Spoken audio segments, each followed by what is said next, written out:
Di Quran tidak ada basuh kepala, di Quran tidak ada mengusap kepala. Di Quran yang ada wamsahu biru'usikum. Sapu kepalamu. Sapu kepalamu. Itu perintah Quran. Apa yang kalian lakukan selama ini? Ngambil air. Set. Surga. Tar dulu. Sapu kepalamu. Saya kasih tahu. Kalau sapu berarti pakai apa? Pakai sapu. Kalau nyapu cari yang bersih, cari yang kotor. Jawab dong. Cari yang bersih atau yang kotor? Nyapu itu selalu cari yang kotor. Karena yang kotor disingkirkan bersih. Alam semesta ini naturalnya bersih. Buang semua yang kotor, sisanya bersih. Kalau kalian nyapu cari yang bersih, udah salah. Kalau kalian wudhu cuman segera cek, kentut, balik deui, hamur cai. Sucian kita diukur dari ukuran-ukuran yang salah. Mari kita buktikan. Orang suci itu bahagia. Kalau kita belum bahagia hari ini, gak suci. Gitu aja kok. Dan kita urut. Kenapa saya tidak bahagia? Oh ternyata karena saya masih rakus dan tamak terhadap apa yang saya ingin. Tidak pernah selesai, tidak pernah puas. Itu sumber penderitaanmu. Itu yang membuat kamu mencapai ketidakbahagiaan.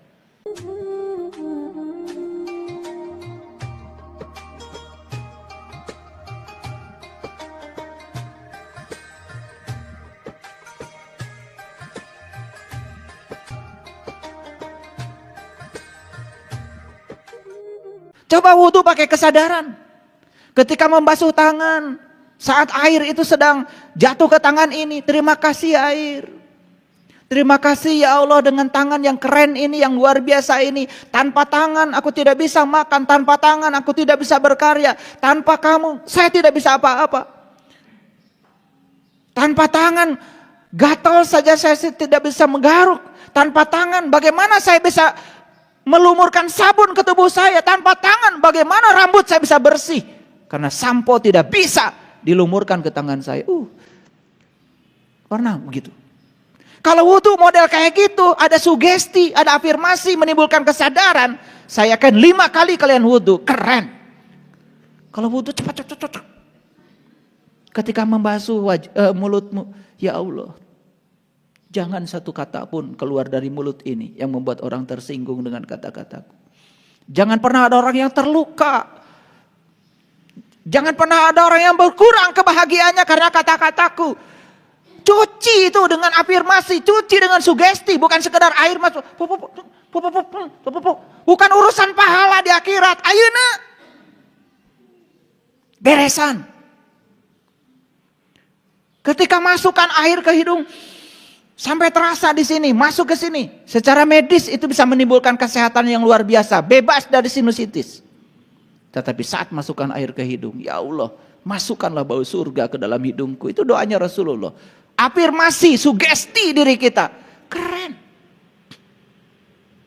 Ketika membasuh kepala, bukan hanya air, set. Di Quran tidak ada basuh kepala, di Quran tidak ada mengusap kepala. Di Quran yang ada wamsahu biru'usikum.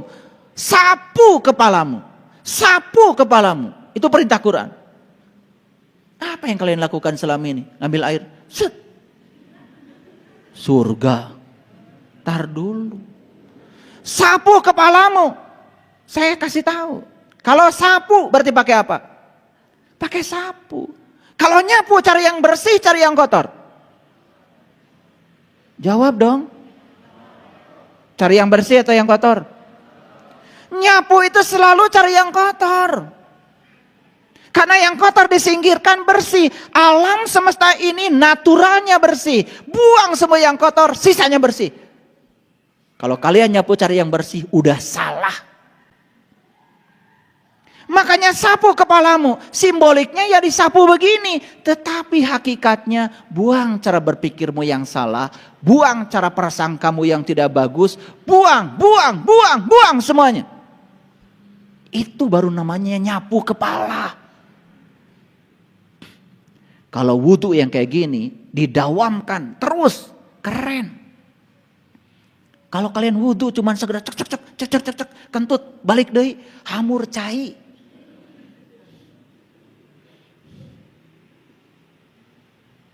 Ngerti maksud saya? Ini persoalan besar ini. Karena apa? Kita selama ini menggunakan ukuran yang salah untuk mengukur kesucian kita. Kesucian kita diukur dari ukuran-ukuran yang salah. Mari kita buktikan. Orang suci itu bahagia. Kalau kita belum bahagia hari ini, gak suci. Gitu aja kok. Dan kita urut. Kenapa saya tidak bahagia? Oh, ternyata karena saya masih rakus dan tamak terhadap apa yang saya ingin. Tidak pernah selesai, tidak pernah puas. Itu sumber penderitaanmu. Itu yang membuat kamu mencapai ketidakbahagiaan. Lalu sekarang kita buktikan. Maka rugilah orang yang mengotori jiwanya. Ayo kita buktikan. Ketika kita kotor jiwanya. Jiwa yang kotor menghasilkan pikiran yang kotor. Pikiran yang tercela selalu menimbulkan penderitaan. Mari kita buktikan. Orang tadi datang. Padahal mau ngasih proyek. Assalamualaikum. Sebentar nih. Assalamualaikum. Kayak saya. Bukan dijawab Waalaikumsalam. Karena punya pengalaman kalau dia pernah pinjam uang. Dia lagi. Padahal hari ini dia mengasih proyek besar. Tapi karena sudah kotor jiwanya. Kotor pikirannya. Kemudian ngaharewos. Wartoskeun. Bapak nuju kulem. Padahal eta si eta biar hudang kene. Lepas. Rugi enggak? Rugi. Padahal siapa tahu dia datang ke rumah kita mau ngajak kita makan enak. Tetapi karena sudah kotor jiwa kita. Bahkan ketika kita kotor pikirannya, kotor jiwanya, apa yang terjadi? Orang mau berbuat baik saja kepada kita disangka berbuat buruk. Apalagi berbuat buruk. Rugi enggak? Terasa gak ruginya sekarang? Terasa gak ruginya? Jadi baca Quran tuh begitu. Bukan 1 hari 1 juz, kebanyakan. 2 ayat aja ini. Beruntung orang yang mencucikan jiwanya. Tanya dirimu, apa untungnya? Buktikan dalam dirimu, praktekan. Apa sih jiwa yang suci itu apa? Oh, sekarang saya sudah dapat pengajian. Ternyata cara mengukur jiwa saya suci. Apakah pikiran saya tercela atau tidak? Ketika pola pikir saya bagus, apapun menjadi membuat saya enak, itulah tandanya suci. Praktekkan dalam hidup. Oh, untung. Dan ketika jiwa saya kotor, oh, saya merasakan ruginya. Kan keren kalau ngaji kayak gitu. Bisa mengerti? Oke. Lanjut ke sini lagi. Jadi 3 cara mengukur kesucian jiwa. 1. Terbebas dari ketamakan atau keserakahan terhadap yang diinginkan. Yang kedua, terbebas dari kebencian terhadap yang tidak diinginkan. Ada hal yang tidak diinginkan terjadi. Pahami. Dan ternyata pemahaman selalu menimbulkan ketenangan. Rasa toleransi pada diri selalu menimbulkan ketenangan. Begitu segala sesuatu terjadi. Oh, jangan-jangan saya sedang dilunasi karmanya oleh Allah. Terima kasih semesta. Sudah, saya terima saja seutuhnya. Biar saya bisa melunasi utang karma saya. Saya tidak mau menciptakan utang baru. Saya juga tidak mau gagal melunasi utang lama. Selesai.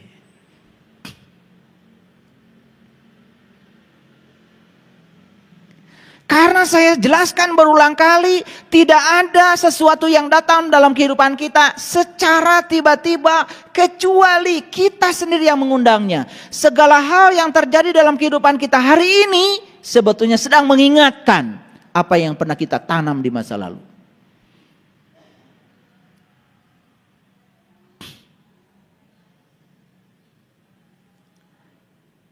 Yang ketiga, untuk mengukur apakah jiwa kita suci atau tidak, perhatikan saya. Apakah kita sudah terbebas dari kegelapan batin? Yuk, perhatikan saya. Gimana indikator kegelapan batin? 2. Orang yang gelap batinnya selalu dua. Satu salah persepsi, dua salah proyeksi.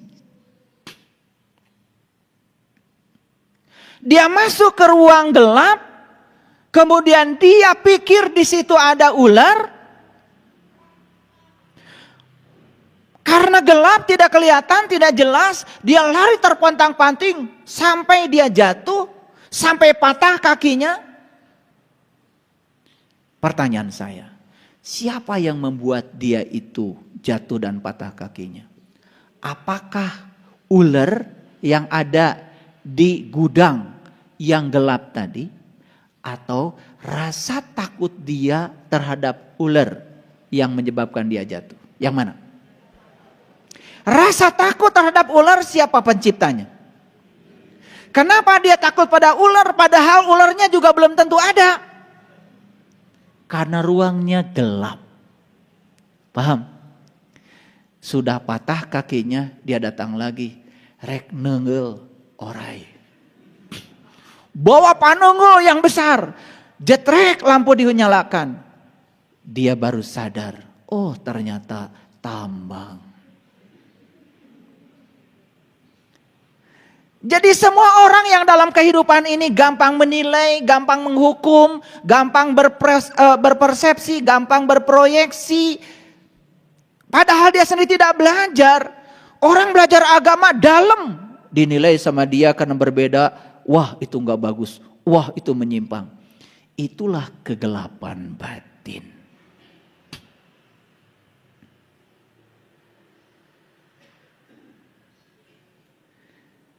Lengkaplah sudah.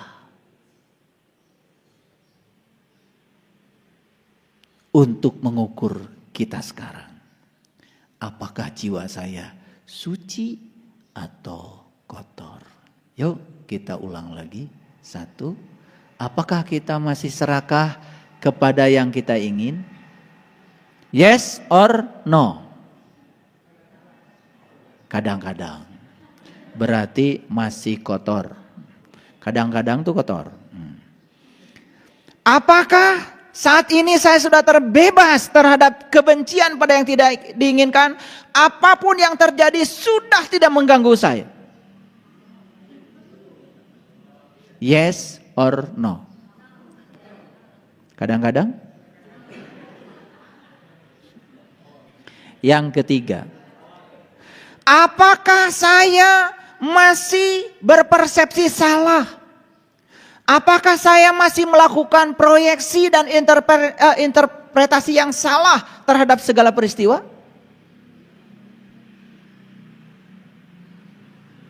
Tiga ini kalian pakai untuk mengukur. Ini keren sekali.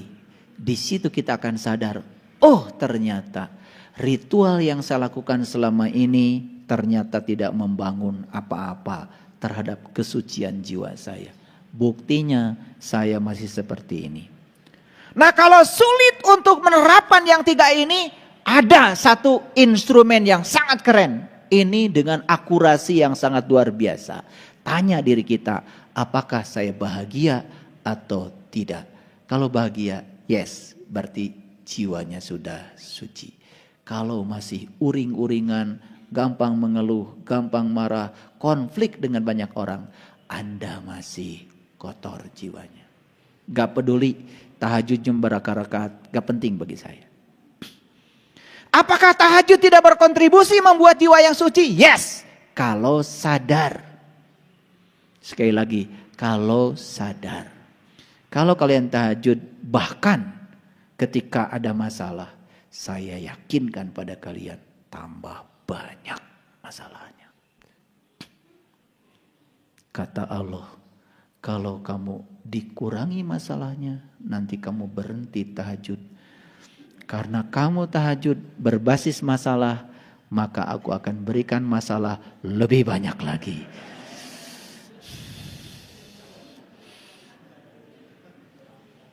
Ini yang kata Rasul, innamal amalu binniyat. Amal tergantung pada niat. Hati-hati. Saya sering mengajarkan kepada kalian semuanya, kalau kalian berbuat baik, tolong jangan memikirkan balasan dari kebaikanmu. Karena apa? Kalau kalian memikirkan balasan dari kebaikanmu, maka kau akan mendapatkan sesuatu sesuai yang kamu pikirkan saja. Lalu Allah yang maha tak terbatas dibatasi oleh batasan-batasan pikiranmu. Makanya saya kasih tahu, kalau mau melakukan kebaikan, lakukan saja. Bahwa semesta nanti ngasih hadiah, alhamdulillah. Gitu. Saya kerja sudah 31 tahun. Saya baru saja kemarin dapat Satya Lencana dari Presiden atas pengabdian saya 30 tahun jadi dosen. Alhamdulillah, selama 30 tahun saya tidak menerima gaji. Karena gajinya saya serahkan pada istri saya. Bahkan sampai sekarang saya tidak tahu berapa jumlah gaji saya. Yang pegang ATM dia, yang pegang kartunya dia, yang pegang mobil bankingnya dia, transfer ke saya, iya langsung ke dia. Jadi saya nggak tahu. Jadi saya terbebas dari pikiran bahwa saya bekerja untuk uang. Saya bekerja bismillahirrahmanirrahim karena saya sedang menjadi kepanjangan tangan Allah, menyampaikan cinta kasih Allah lewat peran yang diberikan pada saya menjadi dosen untuk menyampaikan ilmu kepada mereka yang butuh cinta kasih Tuhan. Itu saja. Hadiahnya adalah duit tinggal tiap tanggal 1 dan tidak usah dipikirkan, tanggal 1 pasti datang. Keren gak? Makanya kemana pikiran kita diarahkan, ke situ energi mengalir. Kalau saya percaya bahwa hidup saya adalah gaji saya, maka saya hanya akan mendapatkan uang dari gaji saya. Jadi kenapa saya punya uang dari tempat lain? Karena saya tidak memikirkan uang. Makanya disitulah yang disebut dengan wa may yattaqillaha yaj'al lahu makhraja wa yarzuqhu min haitsu la yahtasib. Disitulah kita akan dikasih oleh Allah rezeki dari arah yang sama sekali kita tidak menyangkanya. Itu kalimat keren banget kalau bagi saya. Kamu akan diberikan rezeki dari arah yang tidak kamu sangka. Berarti kalau kita menyangka rezeki kita cuma dari situ, ya itulah rezekimu cuma segitu. Dari yang tidak disangka lebih besar, lebih berkah, lebih melimpah dari yang kita sangka. Lihat orang-orang yang pikirannya kecil, berbuat baik selalu dikaitkan dengan apa yang dia dapat. Ya sekecil itu rezekinya. Ini kasih tahu nih, ilmu dari saya nih. Ilmu kaya yang luar biasa. Mulai sekarang lakukan kebaikan sebagaimana Allah melakukan kebaikan padamu. Tanpa ada harapan, tanpa keinginan. Wa ahsin kama ahsanallahu ilaika. Lihat, buktikan oleh kalian. Setelah kalian mengubah sudut pandang seperti itu, keberkahan mulai datang. Buktikan. Kalau ngomong itu jangan ngasal, buktikan. Buktikan. Jadi sekarang saya sudah kasih 3 instrumen untuk mengukur tingkat kesucian jiwa. Paham? Sudah bisa melakukan pengukurannya? Kalau tidak bisa menggunakan yang 3, cukup 1 saja. Gimana caranya? Apakah saya hari ini bahagia? Saya bahagia. Kenapa?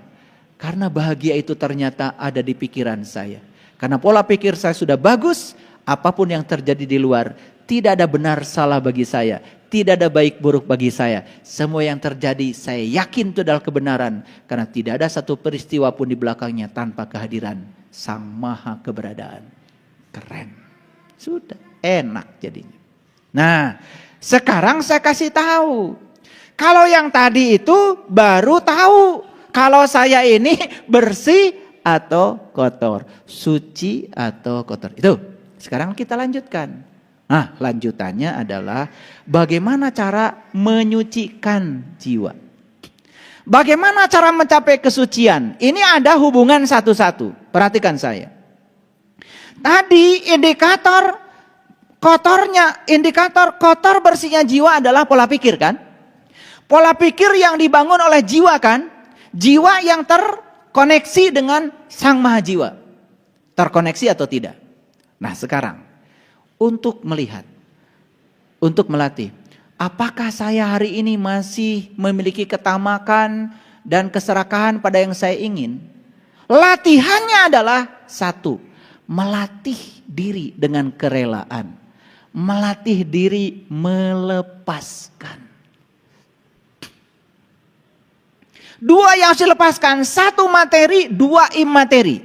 Melepaskan materi menurut saya mudah. Walaupun masih banyak orang yang kesusahan. Kalau kalian melepaskan yang materi saja susah, apalagi yang melepaskan yang imateri. Contoh, orang menyakiti kita itu imateri. Saya bisa melepaskan itu semua sampai saya bisa selesai dengan diri saya sendiri. Itu jauh lebih berat daripada melepaskan yang materi. Yang materi gampang kok melepaskannya. Jadi kalau kalian ini mohon maaf, materi saja melepaskannya masih susah, apalagi yang imateri. Kalau duit saja melepaskannya masih hitung-hitungan, apalagi memaafkan, jangan berpikir kejauhan.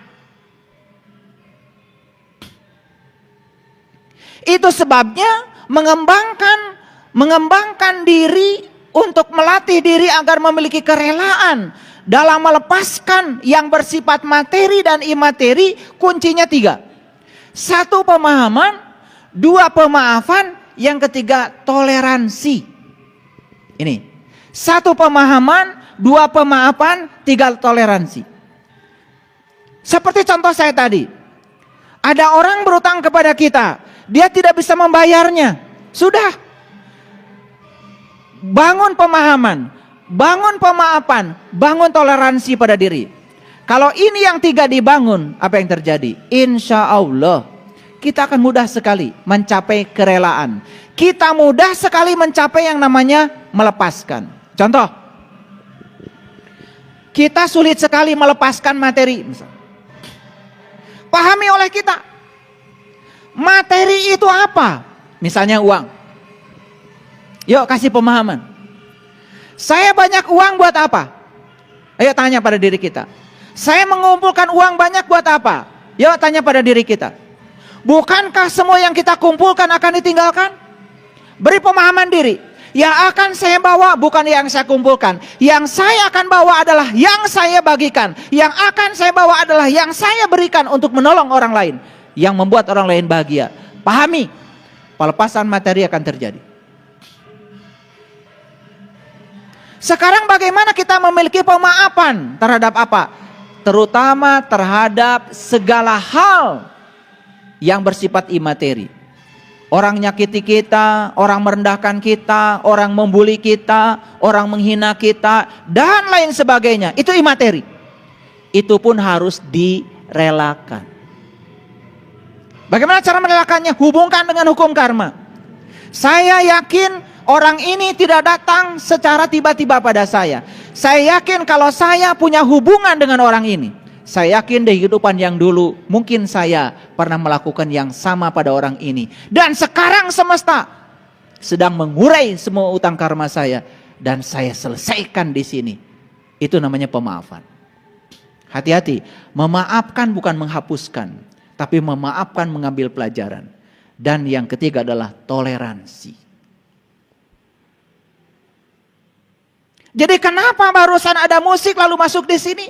Terima saja. Jangan-jangan dulu dia sedang kajian, saya nyanyi-nyanyi di kajian dia. Jadi saya terima saja, saya toleran terhadap dia.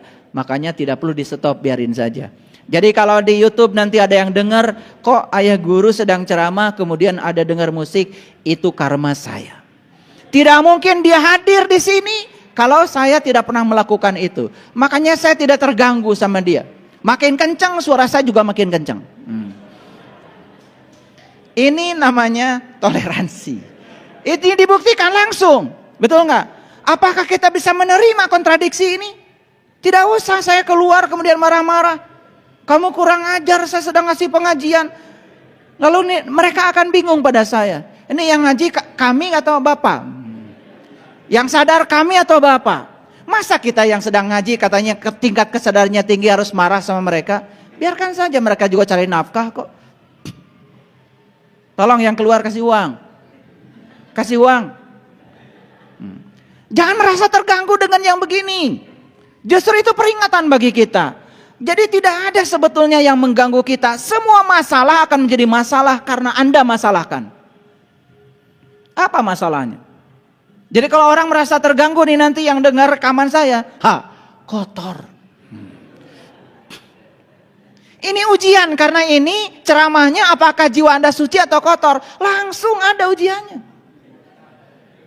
Apa enggak keren semesta itu? Luar biasa, kontan. Ya. Jadi ini kami sedang latihan, melatih diri dengan kerelaan. Yuk kita relakan. Jadi kalau tadi sempat Anda marah karena ada musik itu, kotor Anda. Saya aja yang ceramah nggak marah. Ini adalah praktek langsung dalam kehidupan. Yang kedua, untuk membebaskan diri dari kebencian terhadap yang kita tidak ingin, latihannya apa? Melatih diri untuk mengembangkan cinta. Wah, ini yang paling susah. Bagaimana cara mengembangkan cinta? Harus ada instrumennya, harus ada medianya. Satu-satunya media yang keren untuk mengembangkan cinta adalah hadirnya orang-orang yang tidak punya cinta.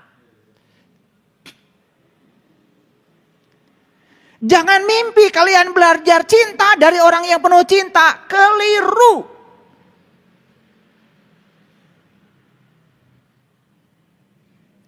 Jadi sekarang tanya pada dirimu, kenapa saya kok dipersatukan dengan orang-orang yang semacam ini?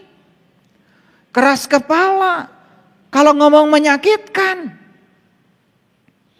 kalau ngomong selalu menusuk-nusuk, merendahkan, menghina, bla bla bla dan lain sebagainya. Sekarang kau lihat, itu sarana semesta untuk mengembangkan cintamu. Kau lari dari mereka, gagal kalian mengembangkan cinta. Apa yang kalian lakukan selama ini? Hanya berteman dengan orang-orang yang baik padamu. Hanya berteman dengan orang-orang yang simpati padamu. Hanya berteman dengan orang-orang yang menyanjung-nyanjungmu. Itu gagal belajar mengembangkan cinta. Keren gak kehadiran mereka itu? Keren apa tidak? Sejak kapan bilang kalian keren? Sejak sekarang. Kemarin-kemarin boro-boro keren. Bawaannya manyun aja. Baru tahu hari ini, ternyata ya Allah terima kasih telah Engkau hadirkan orang-orang yang luar biasa dalam kehidupanku. Ternyata ini adalah guru-guru yang sangat keren untuk mengembangkan cintaku. Lihat, sehari-hari kita berinteraksi. Saya sedang menyelesaikan urusan tanah BSI di Jelekong. Berinteraksi dengan si A, si B, si C, si D. Saya pandang mereka semua adalah guru-guru saya yang keren-keren. Saya tidak tolak kehadiran mereka. Saya ikuti saja. Kenapa? BSI jadi di Jelekong atau BSI tidak jadi di Jelekong, dua-duanya akan saya tinggalkan. Gak peduli saya. Yang akan saya bawa adalah pelajaran yang saya dapat selama proses membangun itu. Itu yang akan melekat dalam diri saya. Apakah di sana nanti akan terbangun gedung-gedung yang hebat? Gak peduli saya. Atau tidak jadi dibangun, gak peduli saya. Yang penting hari ini saya bisa apa, itu yang saya lakukan. Dan hari ini saya berinteraksi dengan banyak orang untuk menguji kesabaran saya. Itu yang akan saya bawa kalau saya bisa ambil pelajaran. Makanya Anda bertanya sama saya, apakah Kampung Panisan BSI itu akan terbentuk berapa lama lagi? Pertanyaan yang tidak pernah saya jawab. Gak penting. Yang penting adalah apa yang bisa saya lakukan hari ini, saya lakukan. Saya berinteraksi dengan siapa saya hari ini, saya sabar. Saya layani semuanya. Itu yang akan saya bawa, itu yang akan mendewasakan saya. Bukan hasilnya. Jadi dibangun, gak jadi dibangun, dua-duanya akan saya tinggalkan. Yang enak dan yang gak enak, dua-duanya saya tinggalkan. Orang baik dan yang tidak baik, dua-duanya saya tinggalkan. Rumah saya bagus atau rumah saya tidak bagus, dua-duanya saya tinggalkan. Rumah kontrakan atau bukan kontrakan, dua-duanya ditinggalkan. Kata anak muda, so what? Gitu loh. Mau apa lagi? Apa yang membuat Anda masalah? Semua masalah adalah karena kita menciptakan masalah dengan pikiran kita sendiri. Jadi sekarang kalian tahu rumusnya? Semua masalah berawal dari jiwa yang kotor. Jadi kalau orang sudah jiwanya bersih, gak ada masalah.